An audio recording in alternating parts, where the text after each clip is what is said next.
Helen was born curious. Ever since she'd been sick as a toddler, she couldn't see or hear anything. But she wanted to communicate so many things. Sometimes, Helen ran her hands over her parents' faces so she could get a sense of what they were feeling. Other times, she would slowly feel the world around her, experiencing everything through touch alone. Her teacher, Anne, would then explain to Helen what she was feeling, signing words into her palm, one letter at a time. Helen reached her hand into a fountain, and a cold rush of liquid fell through her fingers. She knew this sensation. What was it called? Anne signed 5 letters on Helen's other palm. W-A-T-E-R.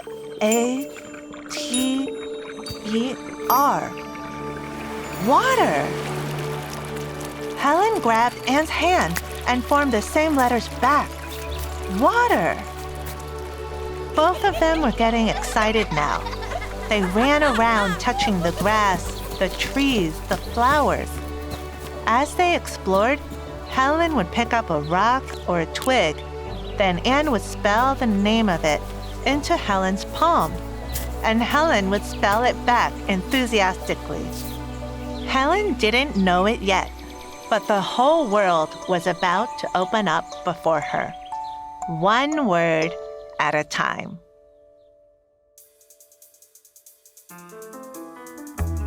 I'm Catarina Rivera. I'm a public speaker and DEIA consultant, also known by my handle, Blindish Latina. And this is Goodnight Stories for Rebel Girls, a fairy tale podcast about the real-life rebel women who inspire us. On this episode, Helen Keller, author, educator, and humanitarian.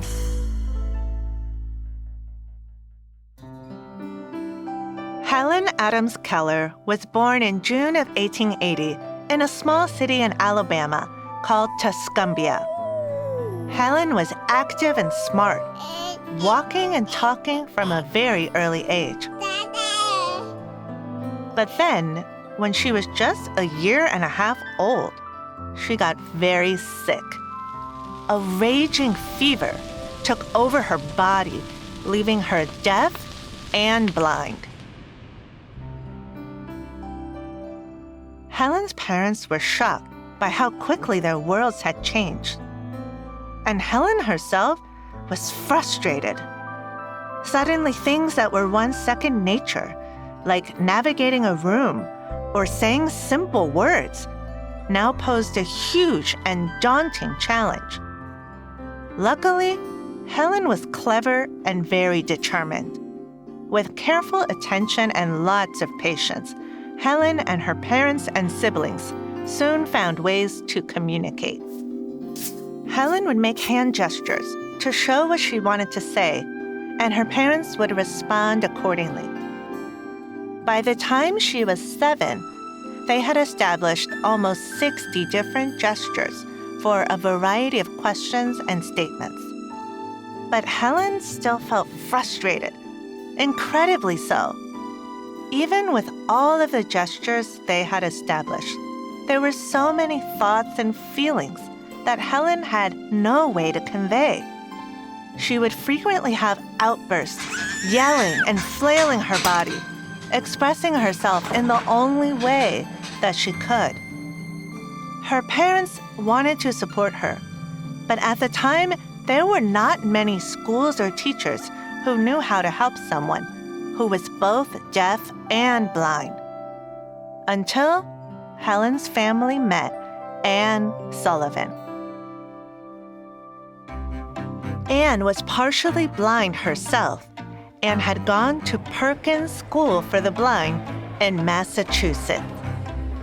In fact, she'd graduated top of her class as valedictorian. She was 20 years old and looking for a career when she heard about Helen, the very intelligent and energetic little girl who desperately wanted to communicate. Anne traveled to Helen's home to see if she could help. She had no idea what she was in for, though. Little Helen was fierce. She shrieked and struggled, threw epic tantrums, and knocked one of Anne's teeth out soon after she arrived. Despite it all, Anne believed that she could help Helen learn and navigate the world, and she refused to give up. Anne decided she would work slowly, with patience and understanding, encouraging Helen's spirit and teaching her control. Whatever wildness was coming their way next, they were in it together.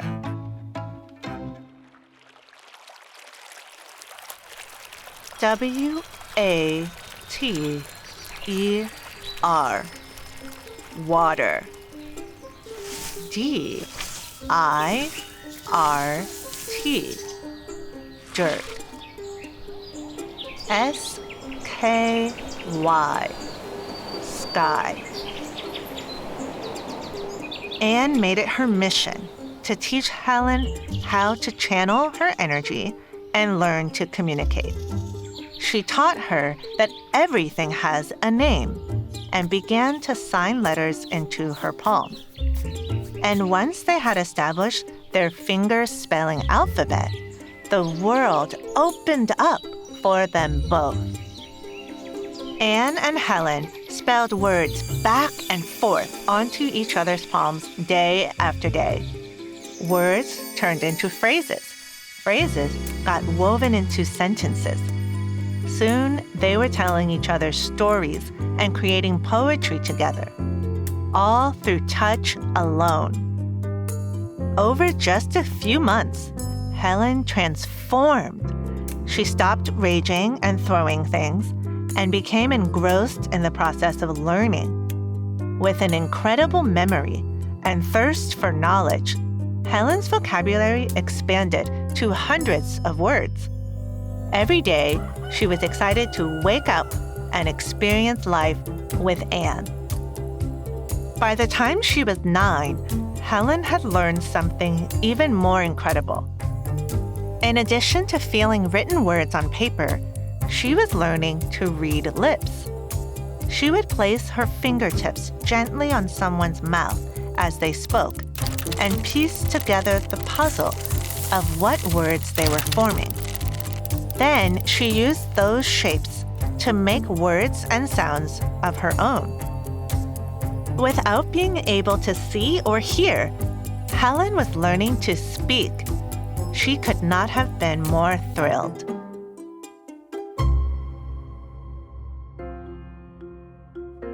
With Helen's parents' permission, Anne took Helen to the Perkins School for the Blind.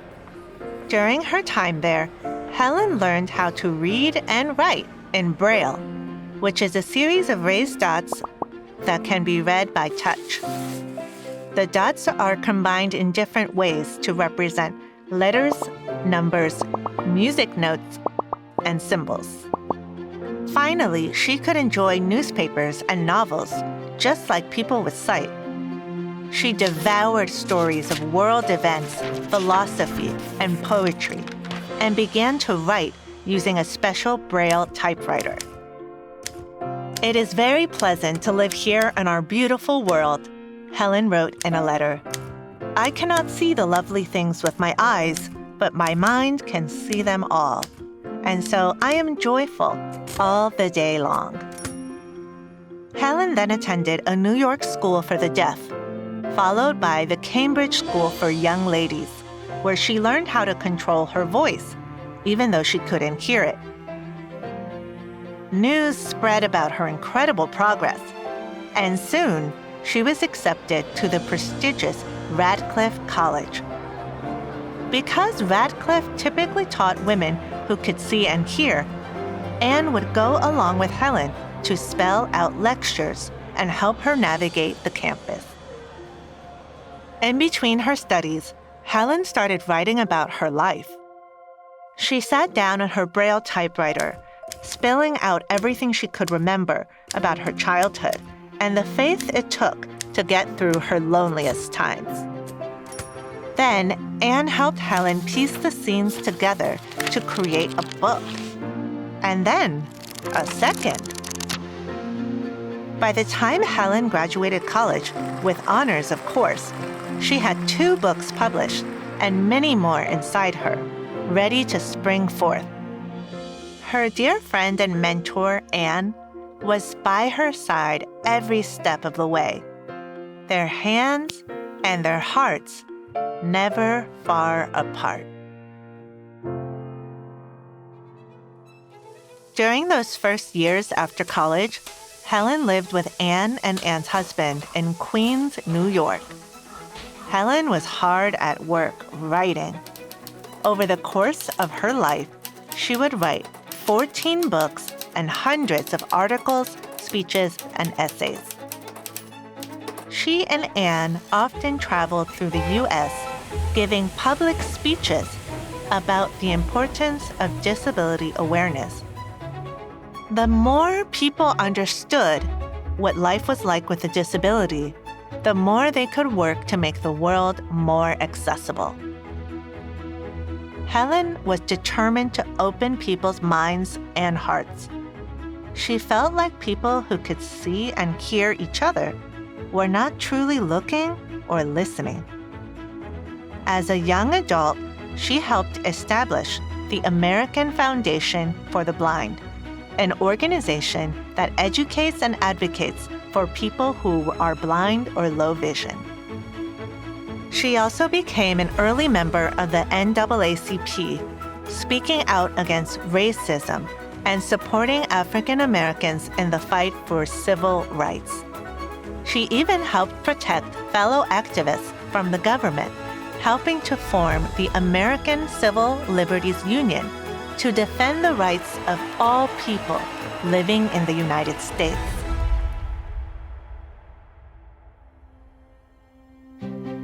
Helen lived a long and full life. She traveled all over the world to speak about human rights and became one of the world's most admired women. There were movies and books created to celebrate her story. And in 1964, she was awarded the highest American honor, the Presidential Medal of Freedom. Among the most beautiful tributes to her rebelhood is a bronze statue of her that stands at the United States Capitol. It's the image of 7-year-old Helen standing at a pump, feeling the rush of water splash over her hand. It is the moment where she was given the gift of language from her mentor and hero, Anne. And under the figure is one of Helen's quotes, written both in Latin and in Braille. The best and most beautiful things in the world cannot be seen or even touched. They must be felt with the heart. Helen knew her opinions might not be popular or even acceptable to a lot of people, but that only inspired her to get louder. She had ideas. She had language. She had a burning need to make everyone realize each human experience was incredible. That running your hands underwater and sharing that sensation with someone else could be a miracle in a world full of miracles.